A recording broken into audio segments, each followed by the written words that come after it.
What's going on, guys? Victor here. I got my beautiful fiance Bricky with me. Good morning. And if you guys are new to the channel, welcome aboard. We are about to head out of Hillsborough Inlet, our home inlet, and we are going to be trolling some big baits today for some big fish. Let's go.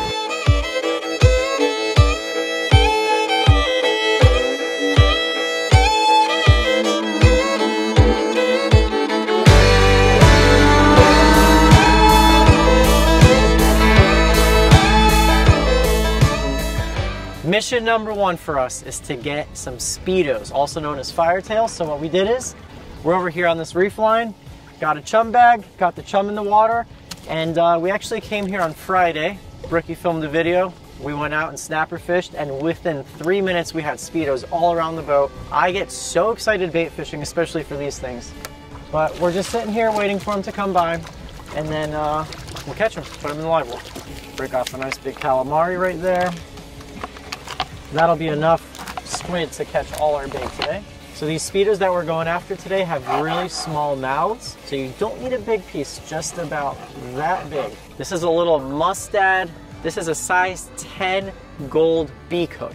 That is how small the mouths on these things are. So we're gonna come over here, get a little piece of squid, and just like that. And what I'm doing is, I'm trying to trick them into thinking it's just another piece of chum coming out of the bag. Speedos have showed up. First one in the boat. I told you I was gonna get excited. Okay, so we're gonna try to keep these guys as pristine as possible and not let them touch the deck. So there's Speedo number one. So these Speedos are being super spooky for some reason. The other day we caught them, they were eating out of the chum bag. Like, if you had a hoop nut, you could just hoop them up. But they're being kind of skittish and staying back for some reason. Ideally, you want to just put your squid as close to the chum as possible, but there's triggerfish and, oh my goodness, what did you hook? My drag was not set. What is going on? I just hooked the biggest Speedo ever. That's what happened. Oh, there it is. You want to, as soon as they eat it, basically stick the hook on them. So that right there is a Speedo, also known as a firetail. You guys see, these are little rockets, and that's the reason so many pelagic fish like them, because they're so fast. They put out these crazy vibrations, which you guys will see on the rod tip later. So this is our dehooker right here. You want to avoid touching them as much as possible. So I just use it to pop that hook right out. You kind of just get it in the bend of the hook, and then you pull against the resistance. They need a lot of room to swim, and you can easily overcrowd them. So less is more in this situation. I think a dozen for this live well is just about right. I don't think we'd use that many. If you try to put too many in, they're gonna get crowded, they're gonna die, release ammonia, and it's just not a good situation. All right, guys, absolutely beautiful out here. Crystal clear blue water, and big shout out to Waterland Co., a new sponsor on the channel. These are my blue Milliken glasses right here, and you guys can actually save 15% off. Use my code LANDSHARK. They're a great company. Brought them onto the channel a couple months ago. They're made by fishermen, for fishermen. I love them. Bricky's got on a pair herself.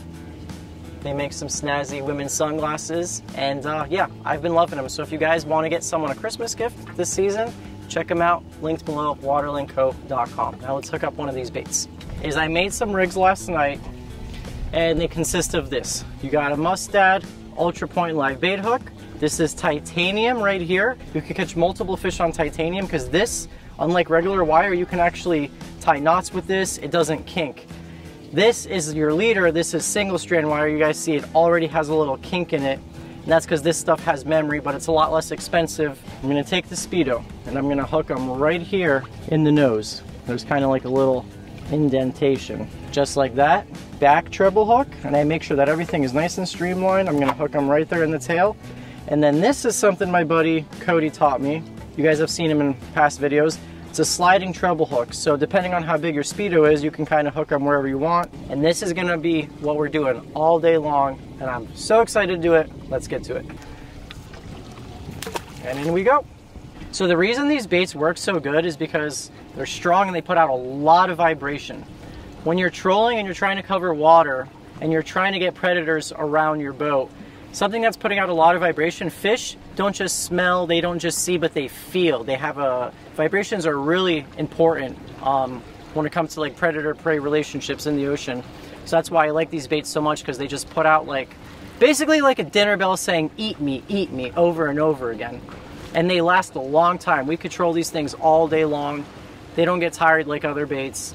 So what we're doing is, Bricky just put the boat in gear, and we're gonna put out a 2-rod spread. We're gonna put one far, one short, so that way they don't get tangled.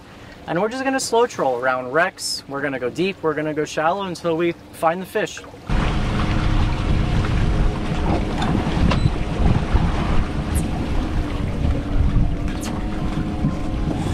Oh.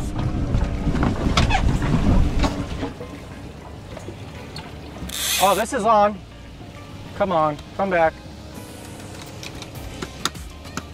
This is getting munched right now. Oh, so's the other one. Just getting Is it? excited. Oh, this is on. This fish was swimming at us. This might. I think this was on.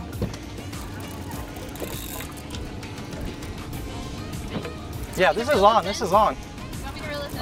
Yeah, if you think it got munched. It didn't get munched. Do you want me to leave it out, or don't want you to get wrapped? Leave it out for now. Oh. Here we go, baby. Woo! Well, that didn't take long, huh? I got no idea what we got on.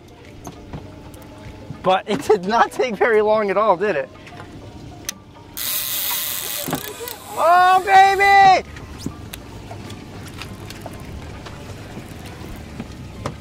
All right, Brookie. Oh, Doubled up! Doubled up!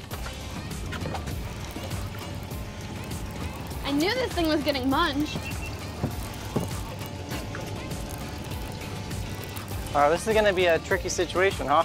All right. You gotta have some bycatch. Come here, buddy. Oh, that's a stud cuda too. You probably got one on too, Brooke. You think so? Yeah. Mine's bigger than yours. Victor's didn't really take much drag. Oh my gosh, what is that? Is that a giant cobia or is that a shark? Did you see that? Something huge came up. Okay. Well, that is not what we're after. That is a barracuda, and check this out, guys. He's got a little remora on him. How cool is that? A little remora on that barracuda. Yeah, he's got quite a few hooks in him, so let me see if I could get these out real quick.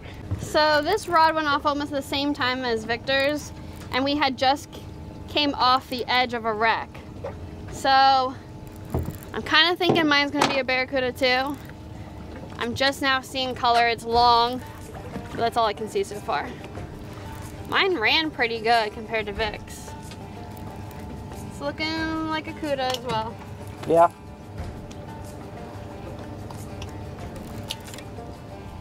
They got that distinct tail. Look at that thing. There's literally like a school of cudas down there. A lot of times when you're doing this kind of fishing, like over wrecks, like the likelihood of catching cudas is really high, but you might have to feed through some cudas to catch that wahoo that you're looking for. Okay, here we go. So hooks are out. Not what we're after, but still really cool to catch. You guys take a look at that mouth. What I love about these fish, you guys see on his bottom jaw, he's got one tooth that fits perfectly in the top of his mouth, just like that. But it looks like we're gonna have to avoid the wreck today because these guys are probably really prevalent on it. So let's let this guy go. Shoo. Definitely bigger. Oh, he had a remora too, huh? Isn't that wild? Smallest remora I've ever seen. It's so cute. See, now there he goes. He's stuck on my hand with his little sucker. He was stuck on the barracuda. I mean, 2 barracudas in a row. I felt like we kind of knew we were gonna catch some cudas today. So yeah. Fingers crossed that we get some stripes and not some dotted fish. Exactly. All right. See ya. Woo! Okay, let's not troll by the wreck anymore. This is probably, no. If we're gonna troll by the wreck, let's troll a good a ways away from it, because cudas really like to hang around the wreck. So do wahoo. But I mean, if we caught 2 that fast, There's I could hundreds see them down there. circling, like following this one out. Yeah. Like a school of them. We just made about a 3-mile run down south back towards Hillsboro. Man, the vibrations that these bait fish put out are next level. When I'm letting them out, I'm not letting them out and just dumping line off, because you don't want to risk those hooks coming loose. You kind of want constant tension on your bait at all time. That's another reason you slow troll them and you're always in and out of gear. If you give him too much slack, he might get tangled in the wire. It's just nice to keep him in a nice straight line with constant tension on him.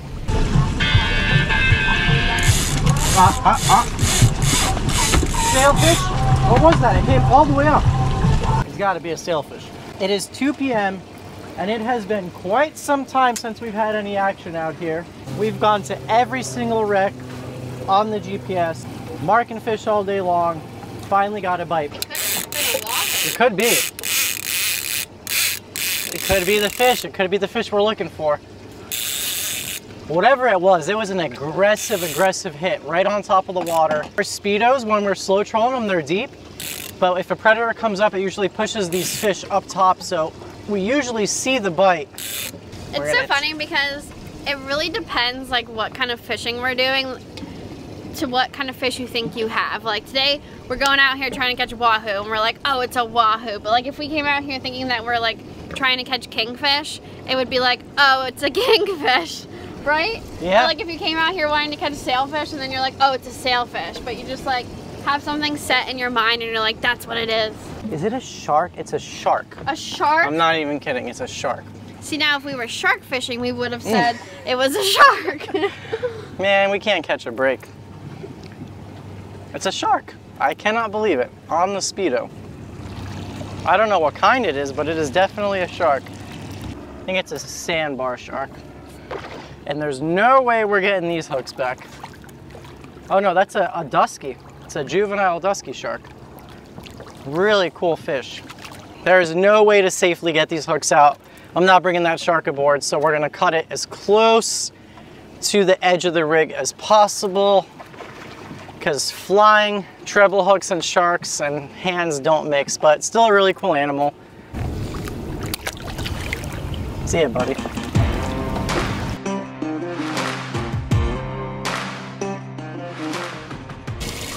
Oh my gosh, he missed it. Oh, he's back. He's got it. Yeah! Woo! That's gonna be a big ping right there. Buzzer beater fish.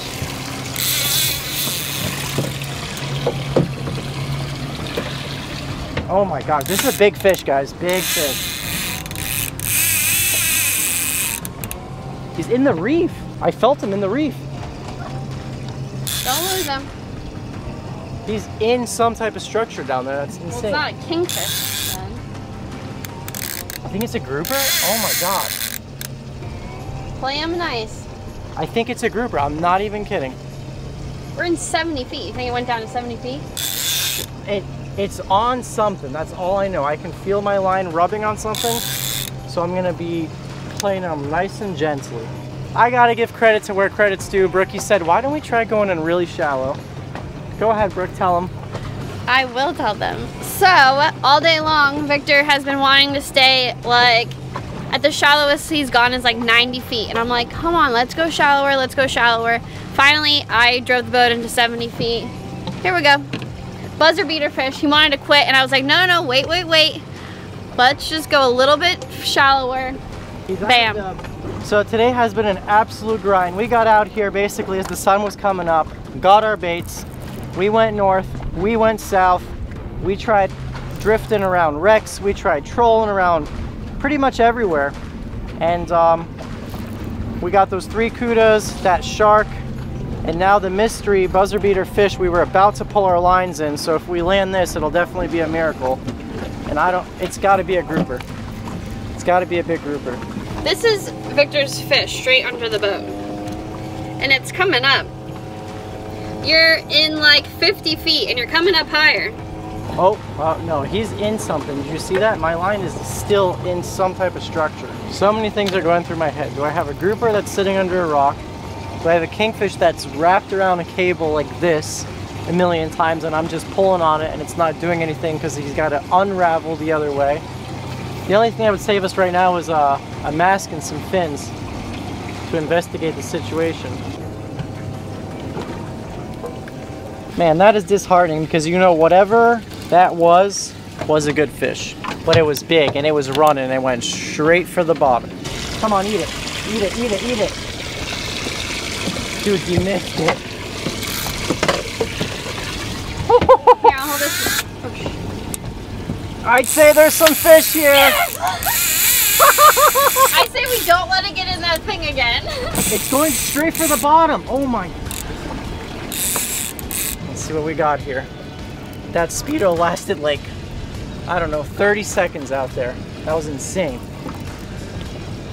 Same thing. Smoking hit on top of the water. Now if it's a barracuda, we should eat it. If it's a barracuda, we'll do a barracuda catch and cook, but I think it's a big king. I think it's a big.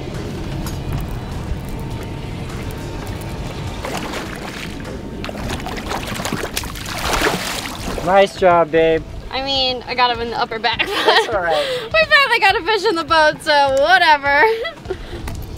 Here, you wanna hold? Yeah, let's go.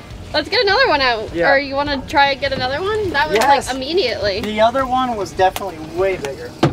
So you guys see that these Speedos are way bigger than that kingfish's mouth, but what he does is he comes up, he slashes it and screams it one time, cuts it in half, injures it, and then comes back for the rest, which is exactly what this fish did.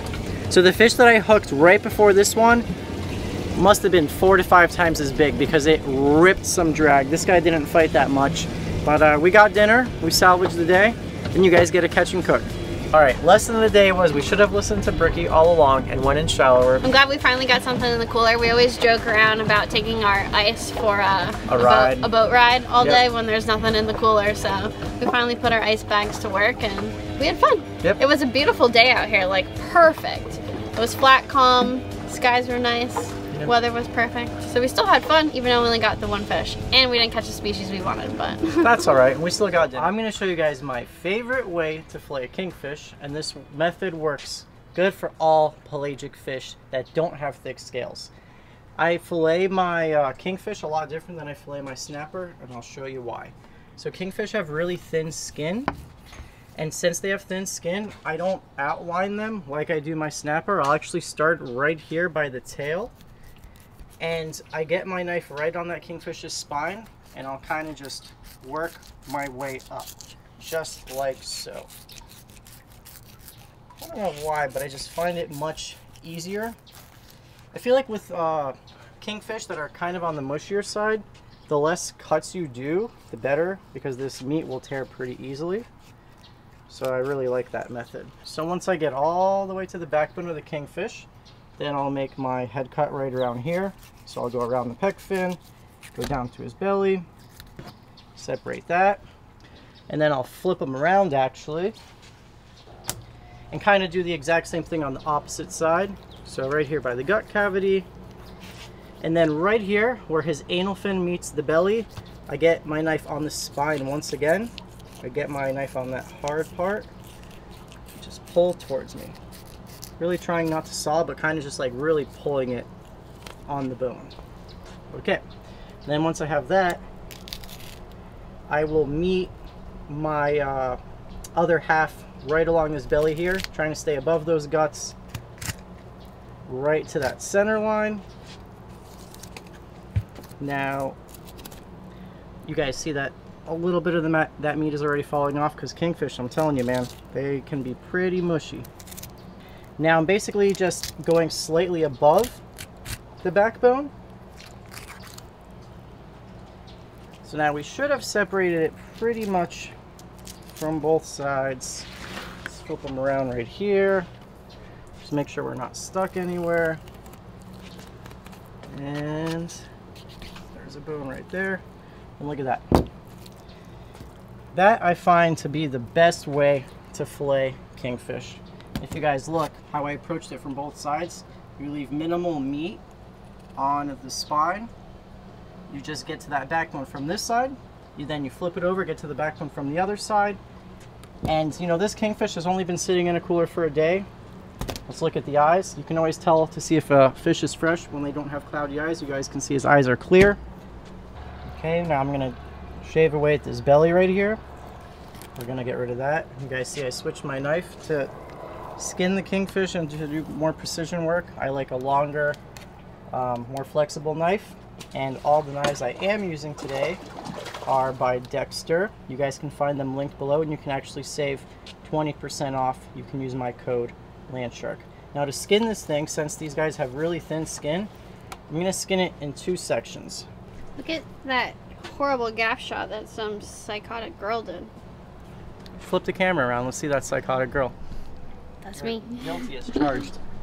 And now I'll line our kingfish right up against the edge of the fillet table here, okay? And I'm gonna push with my right hand away from me, and I'm gonna trail with my left hand. And I'm gonna leave a really thin layer of skin, so that way we don't have any skin left on our final fillet. We'll see here in a second what I mean.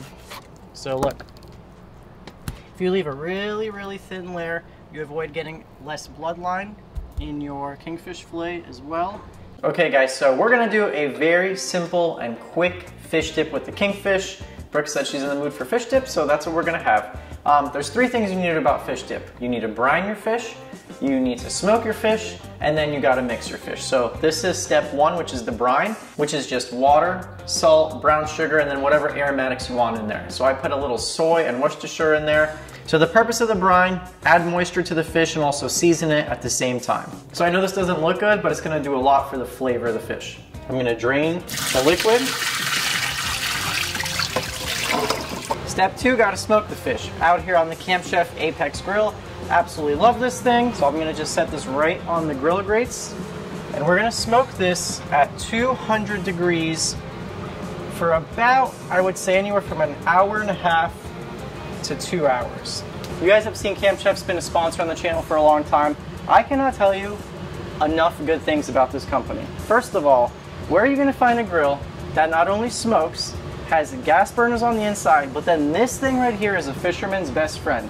If you guys like to fry fish and don't want to stink up your house, you've seen me fry so many fish, make things on the side burner right here. You want a high heat sear for your steaks, this guy does it. It is literally my favorite thing to cook with is this unit right here.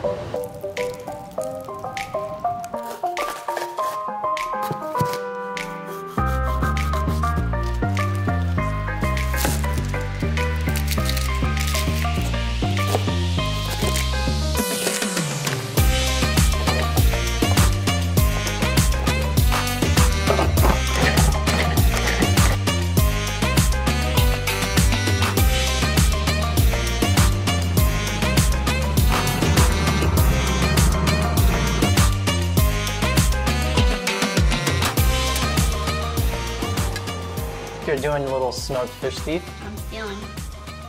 You guys, this, I like smoked fish dip, but this is like my favorite part of the whole process is when you get your smoked fish. If you look, there's something very unique. When you smoke fish, I think the proper word is the pellicle. It's, how do you describe it? It's like the exterior of a candy bar that you just like can't wait to break into. It just gets this like tackiness, almost like when you glaze something, but then when you open it up, it's just nice and juicy on the inside. You get all that smoke flavor. See what I mean? Like it's almost like its own layer of skin, that pellicle.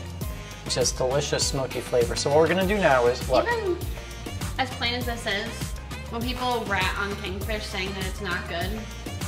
No, and I'll tell you what, I think kingfish is the best fish to use for dip. Kingfish, gonna go in the food processor. I'm gonna do it in 2 batches. I don't want to make a paste. I want very small, fine pieces of kingfish. And if you put too much in at once, it's gonna have a hard time. You're gonna have a hard time getting the right consistency. We're gonna do half and half. You can get it into a paste-like consistency, but you still want some texture and crunch. And we're gonna go straight into our veggie mix. When I make fish dip, I really like to add a lot of different flavors, and then you get that crunch from all those vegetables. And it also provides a nice fresh flavor, because when you have something as oily as kingfish and you're gonna put in all your fats like your mayo, sour cream, and cream cheese, it's nice to have that contrast with those fresh vegetables. Actually roasted some garlic earlier, and that's gonna give us a nice rich flavor as well. Now to tie in our fish dip, you need the glue, so we're gonna add our fats. So we're gonna go in with mayo. I like to do 3 things. I like mayo for the richness. I like cream cheese for more richness and flavor, but also for texture. Sour cream. And the reason I'm mixing these is so that way it's gonna make it a lot easier to mix in here, especially with the especially with the cream cheese. It's gonna get softened up when it mixes with the mayo. See that consistency? It's gonna be much easier to incorporate into our fish dip. And I might need more liquid or more, you know, cream cheese, mayo, sour cream, but this is what we're gonna start with for now. You can take a cracker, dip your fish into it, bring it across that dip, and it doesn't break.